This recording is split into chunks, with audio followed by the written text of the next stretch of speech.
The Dallas Cowboys have won 3 straight games, including against the Chiefs. Trysta Krick, are they for real? It depends on what real means. When this team beat the Raiders, that's not real. But then you end up beating the Eagles, you end up beating the Chiefs, you're pressuring Mahomes like crazy. To me, that feels real. Now, I, as a Cowboy fan, I'm not saying that this is a Super Bowl contending team, but this is a team that was dead in the water 11 days ago, and now they have the chance to win the division. So in that way, Nick, they are real. Yeah, I guess you're a jaded Cowboys fan, because as a Giants fan, someone who grew up hating the Cowboys, I look at the rest of the teams in the NFC, and I think at this moment in time, you can make the case Dallas is playing well as any team in the NFC. We just saw the Rams lose to the Panthers. The Eagles get humbled by the Bears on Black Friday. Dallas's defense, Trysta, is not great, and this idea that everyone's crediting Jerry Jones, look at what he did to fix the defense. He broke it in the first place. Like, you don't credit someone for building a house after they burn it down,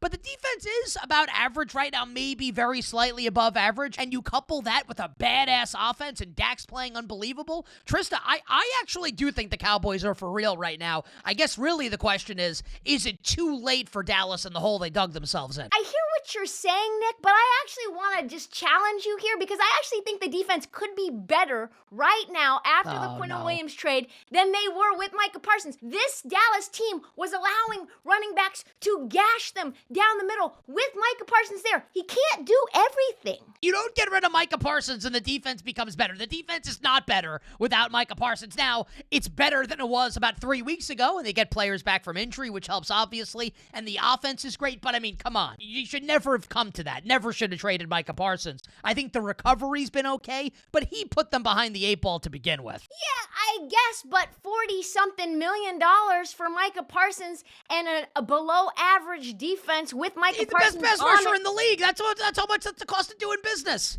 I don't get it. I think it's fine. I think it's fine without Micah Parsons. As a Dallas Cowboys fan, I would rather this setup with an awesome offense than what we got before. This team still has to pay George Pickens, by the way. I think at this point, you kind of need to cobble things together than have a couple of huge stars weighing things down in the salary cap era. Before we move on this, just on George Pickens, what's your best guess as a Cowboys fan? And I want the person watching this right now, to answer this question as well. How do you think this is going to go with George Pickens this offseason? Because I'm going to tell you how it's going to go. I think it's going to go badly. Because it always goes badly with Jerry Jones. So this idea that we're just going to sign George Pickens and sing Kumbaya and it's going to be great. They're going to franchise him probably. He's going to get pissed. That's how this is going to go with the Dallas Cowboys. And we know how an upset George Pickens looks. We've seen him in Pittsburgh for many years. And I don't think an unhappy George Pickens is a Pickens really that you want, which is why he got traded in the first place. But right now, things are going good, Nick. Let's focus on that, okay? We're going to win out. I like the usage of we there. I actually do think we need to focus on the good, because whether I'm right or whether you're right about the Micah Parsons situation, the fact is they've won 3 straight. They just beat both Super Bowl participants from last year in a 4-day span, and they're 6-5-1. So let's spin this forward now ahead of a huge game coming up in Detroit. Cowboys make the playoffs. Cowboys win the NFC East. The viability of this, how does it happen for the Dallas Cowboys? It happens by beating the Lions. I think that's really how it has to happen, because at that point, you look at the rest of the schedule and who they play. You end up playing a Minnesota Vikings team with Max Brosner, who looked worse than a rookie could maybe possibly look. Looked worse than J.J. McCarthy, which is saying something. It is. So they look broken. You play the Commanders, right? You still have multiple NFC East divisional rivalry games. So you could end up winning the NFC East shockingly and getting into the playoffs with 11 wins. I don't think it's impossible, and I can't believe I'm saying this, Trysta, because I've loved the Eagles all season. I think the Eagles' offense might be broken. And I know this is a larger Cowboys conversation, but we have to talk about the Eagles, because I watched Jalen Hurts on Friday like you did against the Bears, and I've defended him all season long. We talked about it with the A.J. Brown situation. I defended Jalen Hurts. He was terrible in that game. And if the Eagles' offense is going to play like this, they might get a break next Monday night if Justin Herbert doesn't play, or he's having surgery on his hand on Monday. We'll see how healthy he's going to be. If the Eagles' offense is going to look like this, why can't Dallas catch them? But I think you're 100% right.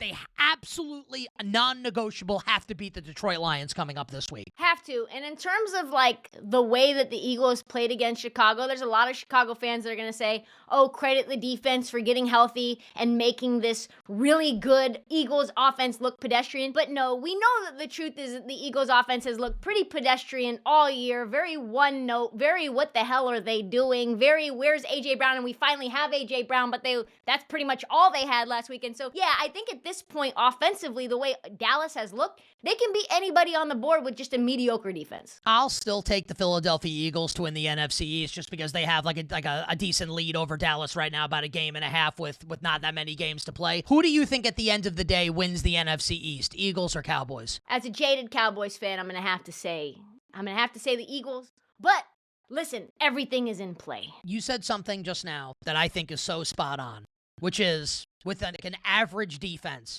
Dallas can win a ton of games because this offense is so good. For me, not being a Cowboys fan, just like an impartial bystander watching these games, it feels like the Eagles game and the Chiefs game, these are games, Trysta, that Dallas normally loses with Dak Prescott as the quarterback. And he thoroughly outplayed Jalen Hurts in the comeback 21-0 to win 24-21. I thought Mahomes was great on Thanksgiving. Dak was probably better. And Lamb was great, and Pickens is great, and the offensive line's been great, and the play calling's been great. And Dak's the trigger man for all of this. He's third on the board for NFL Most Valuable Player. Trysta, can Dak win MVP?